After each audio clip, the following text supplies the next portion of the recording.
Hello, Internet. You're watching the Nerdy Chinese Backlog again, somehow, for some reason.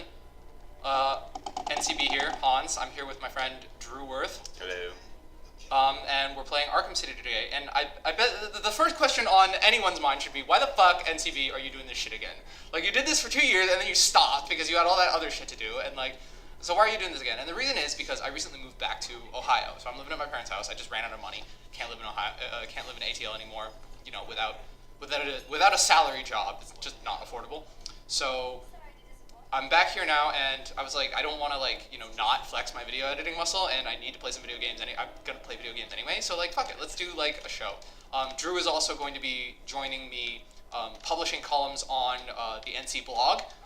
Since I don't publish anymore there, since I can get paid for it if I publish on FSR, so like there's no motivation for me to work for nothing. But I may still publish some stuff about video games, which is what the NCBacklog will probably start to focus more towards.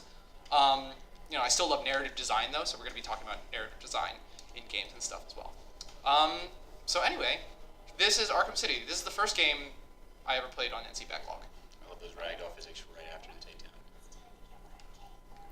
So, let's talk about okay, so like, what do we know about this game? What happened in this game? We're Catwoman right now. We're cracking the safe. We're stealing something from, I think... Den, right? I think Two-Face was trying to steal something from someone, and Catwoman's stealing it from Two-Face, who was stealing it from someone else. Yeah. Grayson Blythe said, shout-outs to this phone that can support a full-size SD card.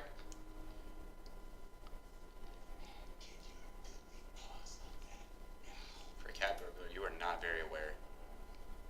Yeah, that's true. I feel like she should have spotted that. Alright. So one of the things that interests me most about this game is there's a lot of like weird things with the narrative design. There's a pretty good analysis on this by Seamus Young of 20-Sided. We talked about this at Starbucks earlier, but he really breaks down like all the problems with this. Like the story is like barely functional in this game, but the gameplay is just so good that like it's good anyway. And personally, I think this is the best of the series. What do you think? This is definitely number one. We again talked about this. I think Origins comes in at number 2, but gameplay-wise, Arkham City is what kind of set the precedent, because Asylum's a bit clunky. There's a bit of... It's clunky and it's very contained. After playing Asylum, coming to City makes Asylum very much feel like a prototype. Yes. Okay, now just watch this. Fucking, Tiger comes up and kidnaps Bruce Wayne's ass in the middle of a press conference. Like... You think that shit could happen at the Dark Knight? Without due process?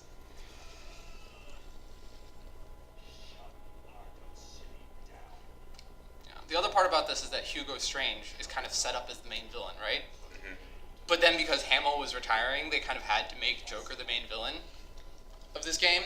But like the Joker, if you think about the Joker plot, it's the part that doesn't really work, and we'll be talking about that as we get there. The Joker, the performance of the Joker, is always, it's Mark Hamill. He is the best Joker. Sorry, Heath Ledger fans. 100%. Mark Hamill's the best. 100%. But his story, it started off in Asylum, and it was a really weird story in Asylum, and they kind of had to carry it over into City.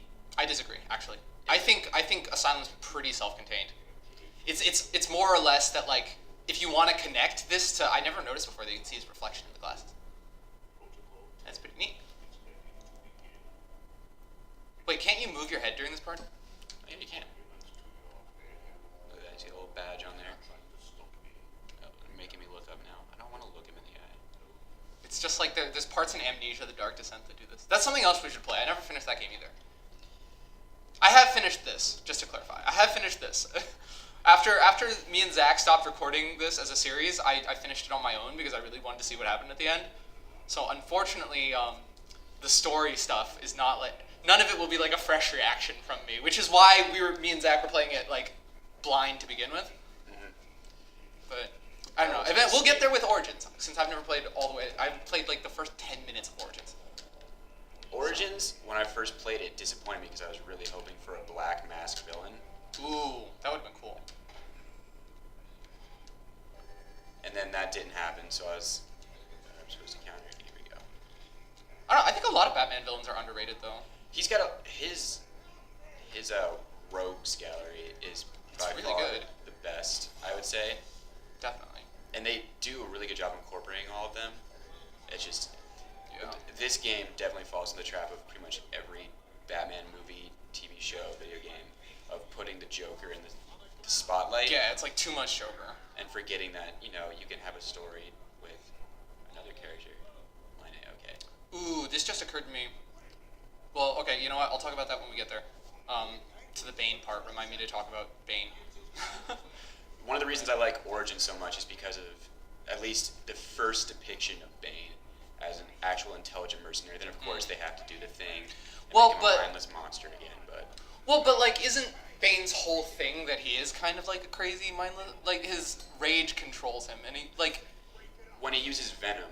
Like Christopher Nolan came around and okay, I guess. Well, the reason Bane broke Batman in that famous scene is because Bane, one, was able to figure out who Bruce Wayne was and everything. Did he do that in the comics? I'm not sure.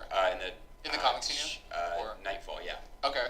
He figures out who Bruce Wayne is and sets up, he pays and gets criminals to commit crimes to keep Batman busy for a couple weeks or something like that. Oh, and right. He's going out. Uses that to figure out. He already knows, but he's trying to get Batman exhausted. Oh, so okay. Batman goes for a long time without any sleep. I'm supposed to follow to the front. Get out of my way. That's Deadshot, right? No, he's just. I think Scott told me that's Deadshot. It might be. Which doesn't make sense because later you find out that Deadshot's working for Strange in a side quest. So why is he waiting in line? Like, shouldn't he have gotten in there some other way? Maybe Strange wanted him to get him inside and just be like, oh, it's normal. Like you expect Deadshot to be in here, and then Deadshot's like, actually no, I've got military grade weapons. True. But Strange is also supplying weapons. That's true. That's part of his plan. And again, we're diving into the story that doesn't make sense. Yeah, it's a comic book. But that's like the most important part of like the Seamus Young analysis. Is that it's a comic book. It's fine. Like it doesn't need to be realistic all the time. No. Because it's fun. Like. Yeah, the story itself, like doing all the missions, it's again like pretty much any fantasy, superhero, sci-fi, something like that.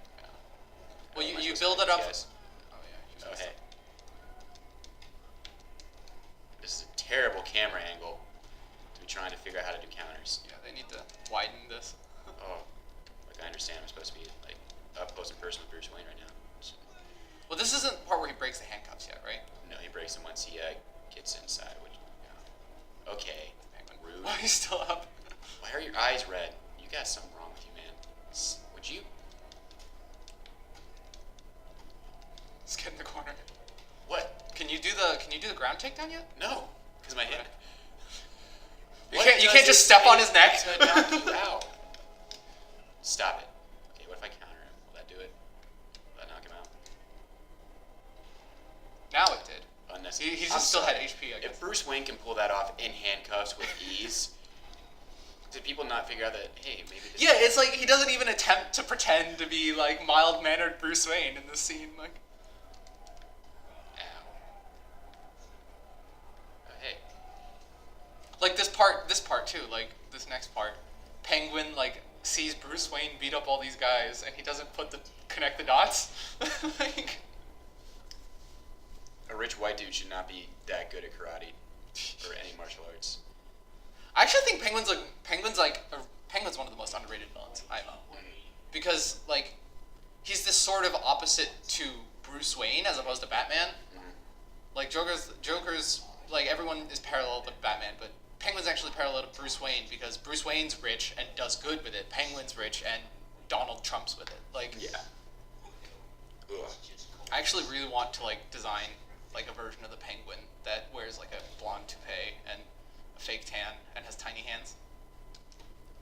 I think that'd be great.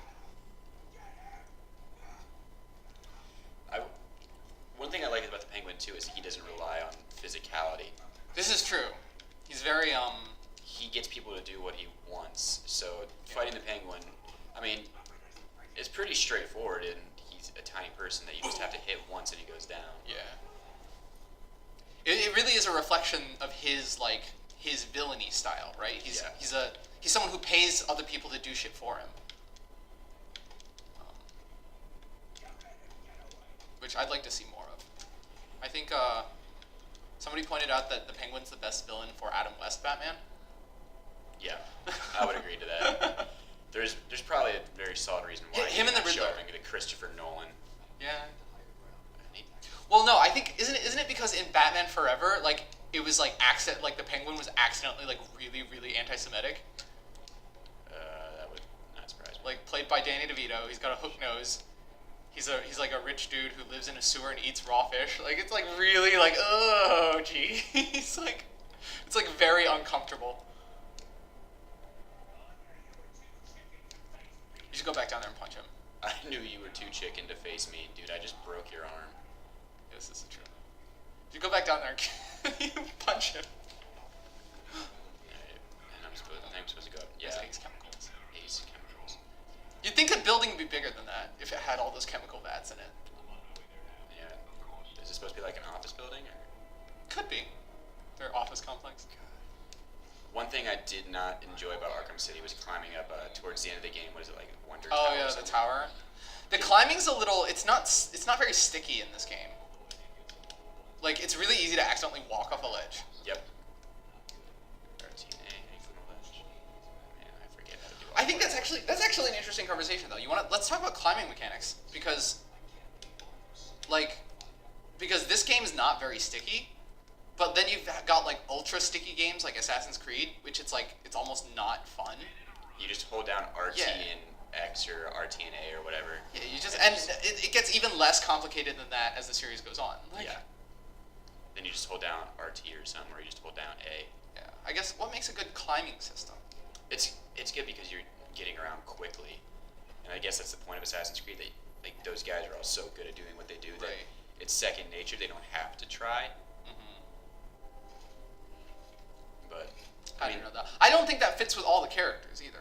Like Altair, sure, but like Ezio, I don't know. Like he kind of seems like an irresponsible idiot who like would only learn this for fun. Like, which to be fair, like you can get pretty good if you're just doing it for fun. But I mean, he's like one of those kids who takes videos of them hanging from cranes like idiots. yeah. God, I forgot about all these hacking mechanics. To do the hacking minigame. Like this is a mini game. I just move over to where the circle is and hold down A. Yeah, like I mean, Arkham City's filled with little.